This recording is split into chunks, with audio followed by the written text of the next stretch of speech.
Part 1, The Ultimatum arrives. The message that changed everything.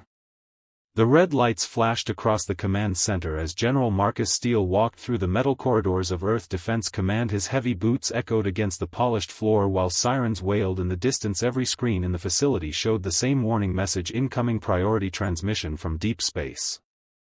General Steele had served in the military for 30 years and had seen many crises, but nothing had prepared him for this moment. His gray hair was perfectly combed and his uniform was spotless, even though he had been awoken at 3 in the morning by the emergency call. The alien transmission. The main communication room was filled with technicians working frantically at their stations. The largest screen in the center displayed strange symbols that slowly changed into English words as the translation software worked to decode the message. Lieutenant Colonel Diana Walsh, his second-in-command, stood waiting with a grim expression on her face. "Sir, the transmission is coming through now," she said, her voice tight with tension. "It's from something called the Xerian Collective. They claim to represent over 1,000 alien species."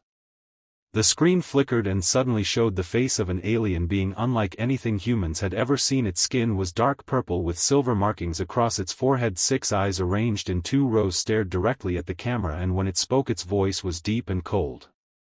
The ultimatum delivered.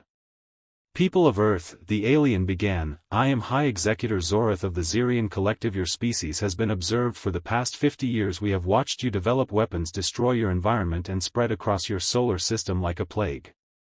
General Steele felt his jaw tighten as he listened to the alien's words. The being continued, speaking with the confidence of someone who had never been challenged. "Your aggressive nature and primitive thinking make you a threat to the peaceful species of this galaxy. We have decided that humanity must be controlled before you can spread your violence to other worlds." The alien paused and its 6 eyes seemed to look directly at General Steele through the screen. "This is your final ultimatum. You have 72 hours to surrender completely. All human military forces must lay down their weapons. All space exploration must stop immediately, and Earth must accept Xerian governors to rule your planet." The choice presented. Lieutenant Colonel Walsh stepped closer to the screen, her fists clenched at her sides as Zorath continued his demands. "If you refuse this generous offer, we will demonstrate the power of the Xerian Collective. Your cities will be destroyed, your armies will be scattered, and your people will learn to obey through fear." The alien's expression did not change as he delivered the final part of his message. "We have eliminated 47 species that refused our guidance. None of them exist anymore. Their planets are now peaceful Xerian colonies. You have 72 hours to decide: choose surrender and live under our protection, or choose destruction and join the species that no longer exist." The weight of decision. The transmission ended and the command center fell silent. General Steele stood perfectly still for a long moment, processing what he had just heard. Around him the technicians waited for orders while Lieutenant Colonel Walsh studied his face for any sign of what he was thinking. "Sir," Walsh finally said quietly, "what are your orders? Should we contact the President and the United Nations?" General Steele turned to face his officers and staff. The weight of humanity's future rested on the decisions that would be made in the next 72 hours. He had spent his entire career preparing for threats to Earth, but those threats had always been human enemies with human weapons and human weaknesses.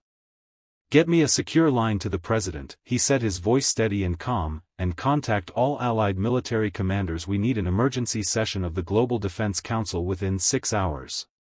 As the staff rushed to carry out his orders, General Steele looked back at the now blank screen where the alien's face had been moments before. Humanity had been given a choice between slavery and extinction, but General Marcus Steele was already thinking about a third option that the Xerian Collective had not considered. The option of resistance. Part 2, The Council of War. The Emergency Gathering. 6 hours after the alien ultimatum, Admiral Helena Voss entered the underground war room beneath the Pentagon. Her naval uniform was crisp and her silver hair was pulled back in a tight bun. She had commanded Earth's space fleet for 8 years and had never backed down from a fight. The circular table was surrounded by Earth's most powerful military leaders. General Steele sat at the head while representatives from every major nation filled the remaining seats. The room's walls were covered with screens showing troop movements, satellite images, and intelligence reports from around the globe. The debate begins. "Gentlemen and ladies," General Steele began, his voice echoing in the soundproof chamber, "we have 66 hours remaining to give the Xerian Collective our answer. The question before us is simple: do we surrender or do we fight? Marshal Henri Dubois from the European Union spoke first, his French accent thick with emotion. How can we even consider fighting beings who claim to have destroyed 47 civilizations? Our weapons are designed for human enemies, not advanced aliens. Admiral Voss leaned forward, her blue eyes sharp and determined. Marshal Dubois, with respect, surrendering means the end of human freedom forever. These aliens want to turn us into slaves who work for their benefit. Revealing the truth. General William Torres from the America's Defense Alliance pulled out a thick folder. Our intelligence teams have been studying the transmission for the past 6 hours. The results are interesting. The Xerian collective may not be as powerful as they claim. The room fell silent as Torres opened his files. Computer analysis shows their ship formations are designed for intimidation, not actual combat. Their weapons appear to be energy-based, which means they have never faced projectile weapons like ours. Admiral Voss stood up and activated a wall screen showing detailed scans. Furthermore, our deep space monitoring stations detected only 12 alien ships approaching Earth. If they truly controlled 1,000 species, they would have brought a much larger fleet. The human advantage.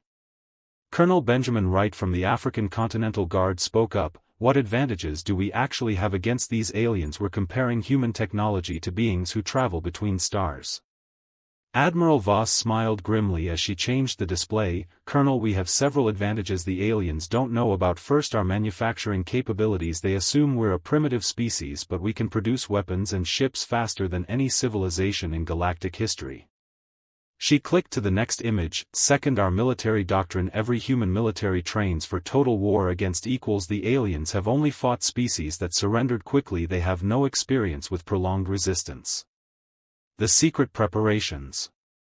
There's something else, General Steele said as he activated his own presentation. For the past 20 years, Earth has been developing classified space defense systems. The public knows about our moon bases and asteroid mining operations, but they don't know about Project Guardian. The screen showed massive space stations hidden behind asteroids and inside hollow moons. We have been preparing for the possibility of alien contact since the 1950s. These installations contain weapons that could surprise any enemy. Admiral Voss nodded approvingly. The Xerian collective scanned our planet from a distance. They saw our cities and armies, but they missed our hidden defenses. They think we're helpless primitives living on one small world. The final argument. Marshal Dubois shook his head. Even if we have secret weapons, we're still talking about risking the entire human species. What if we're wrong? What if they really can destroy us easily?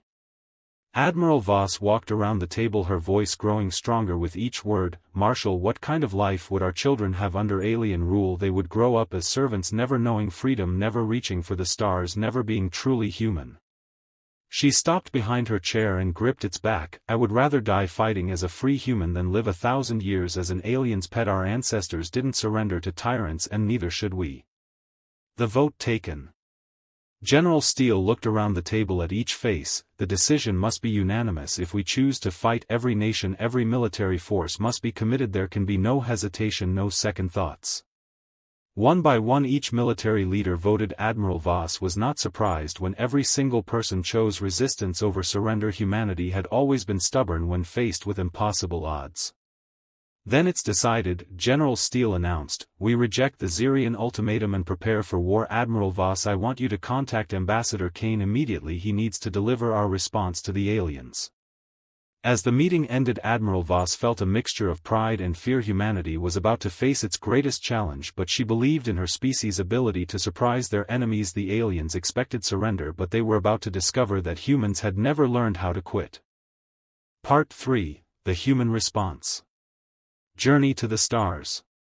Ambassador Richard Kane adjusted his formal diplomatic suit as his shuttle approached the neutral space station where the Galactic Assembly met. He had been Earth's chief diplomat for 12 years and had negotiated treaties with dozens of nations, but he had never spoken to alien beings before. The space station was enormous, a spinning wheel of metal and glass that housed representatives from hundreds of different species. Kane's shuttle docked at the human section, a small area that had been hastily prepared when Earth was first invited to join galactic society. Entering alien territory.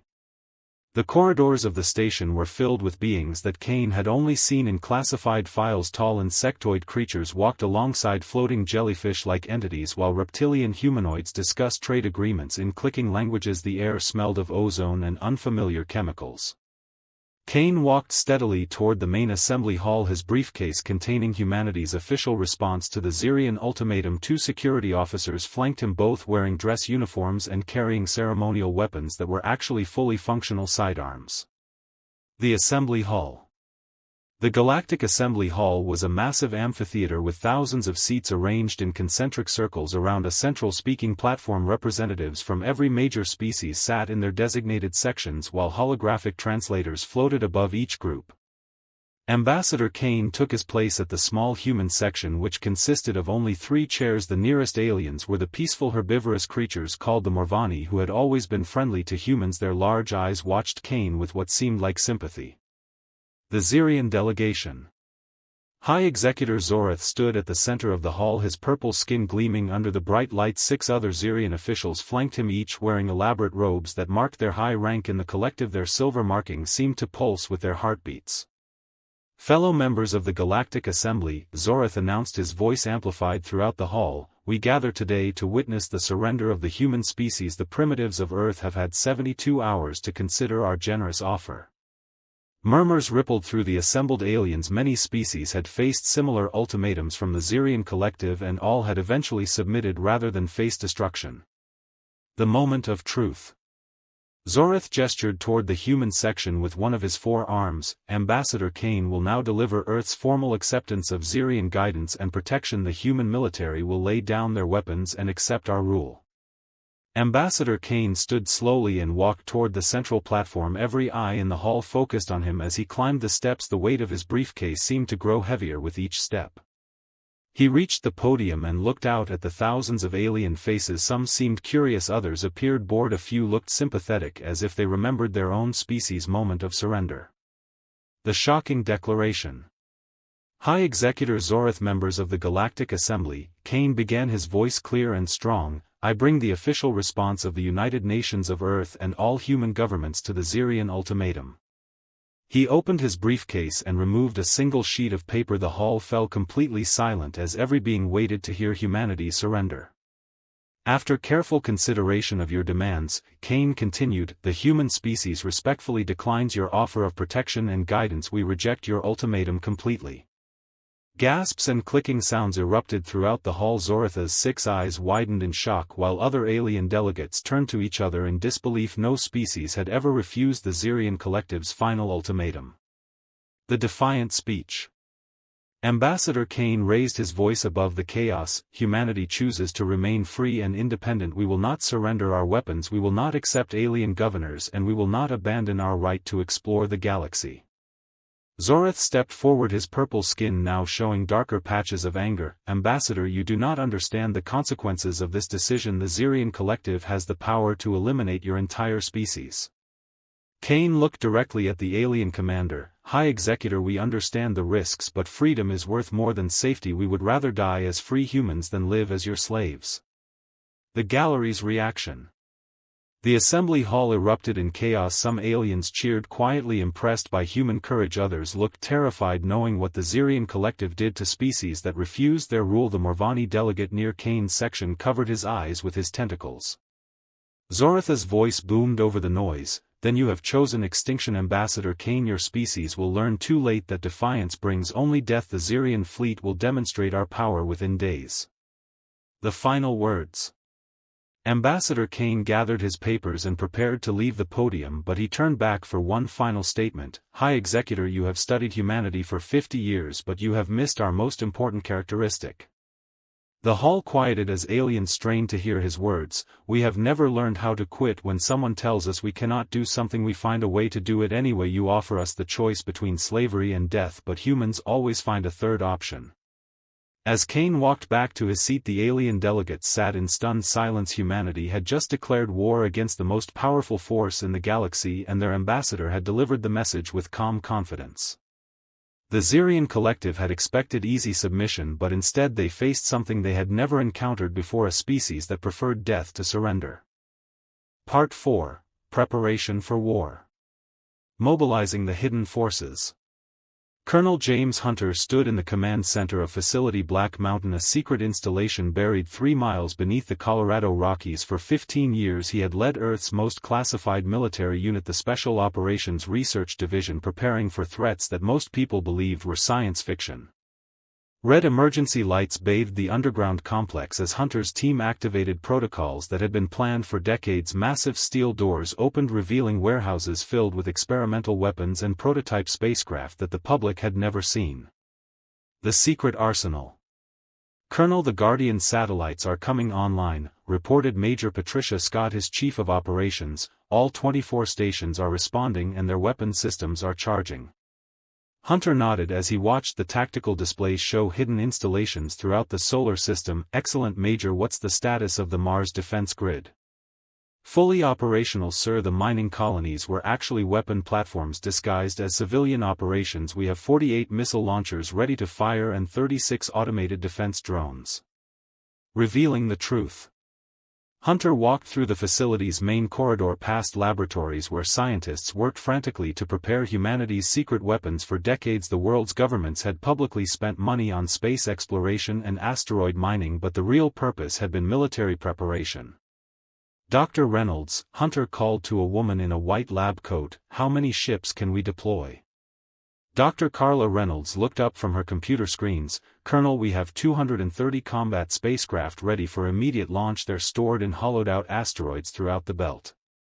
Hunter smiled grimly. The Xerian Collective thinks we're primitives with chemical rockets. They have no idea we've been building antimatter engines and particle beam weapons for 20 years. The manufacturing miracle. In the deepest levels of the facility, massive automated factories worked around the clock, producing weapons and ammunition at a pace that would have amazed the aliens. Earth's industrial capacity had been secretly converted years ago to support total war. Sir, the production numbers are incredible, Major Scott reported. We're manufacturing 10,000 rail gun projectiles per hour and our shipyards are completing 1 new fighter craft every 30 minutes. Colonel Hunter reviewed the production reports with satisfaction. Major, the aliens assume we're like other species they've conquered, slow to adapt and limited in our ability to build weapons. They don't understand that humans excel at mass production. Training the resistance. Throughout the facility, soldiers trained with weapons designed specifically for fighting alien enemies. Firing ranges echoed with the sound of electromagnetic rifles, while combat simulators prepared pilots for zero-gravity battles against unknown alien ships. Sergeant Major David Murphy approached Hunter with a status report. Colonel, all Special Forces units are ready for deployment. We've trained specifically for boarding actions against alien vessels. Our teams know how to fight in different atmospheric conditions. Hunter watched as soldiers practiced combat techniques against holographic alien opponents. Sergeant Major, how confident are you in our boarding capabilities? Very confident, sir. Human soldiers are trained for close-quarters combat. Most alien species rely on technology and long-range weapons. They won't expect us to physically attack their ships. The intelligence advantage. In the facility's intelligence center, analysts studied every piece of data about the Xerian Collective, searching for weaknesses that could be exploited. Hunter reviewed their findings with growing confidence. Colonel, we've identified several critical vulnerabilities, reported Intelligence Officer Captain Lisa Morgan. The aliens use centralized command structures. If we can disrupt their communications, their fleet coordination will collapse. Hunter examined the tactical analysis. What about their individual ship capabilities, Captain? Sir, their vessels are heavily armed, but they appear to be designed for intimidation rather than actual combat. They've never faced an enemy that fights back effectively. Psychological warfare preparations. Hunter activated a secure communication link to resistance cells hidden throughout Earth's cities and colonies. Attention all unit commanders, Operation Defiance is now active. Begin Phase 1 psychological operations. Across the planet, hidden transmitters began broadcasting messages to the approaching alien fleet. The transmissions contained human music, literature, and historical records of every time humanity had defeated supposedly superior enemies. The final preparations. As the countdown to the alien arrival continued, Hunter made final inspections of Earth's hidden defenses. Orbital weapons platforms disguised as communication satellites powered up, while underground missile silos prepared to launch. Colonel, Major Scott announced, we're receiving reports from deep space monitoring stations. The Xerian fleet will arrive in 18 hours. Hunter looked at the massive display screen showing Earth's secret defensive network, hundreds of hidden weapons platforms, asteroid bases and disguised military installations surrounded the planet like an invisible shield. The moment of readiness. Major Scott, Hunter said as he reviewed the final preparations, send a message to all commands. Operation Guardian is authorized for immediate activation. When the aliens arrive, they'll find out that humanity has been preparing for this moment since we first looked up at the stars. The underground facility hummed with activity as thousands of personnel prepared for humanity's first interstellar war. Colonel Hunter had spent his entire career getting ready for this moment, and he was confident that the Xerian Collective was about to receive the biggest surprise in galactic history. The trap is set. As Hunter walked through the command center one final time, he thought about the aliens' ultimatum. They had given humanity a choice between surrender and destruction, but they had never considered that humans might choose to fight back with everything they had. The Xerian Collective believed they were approaching a helpless primitive world. Instead, they were flying into the most sophisticated military trap ever constructed by human ingenuity and determination.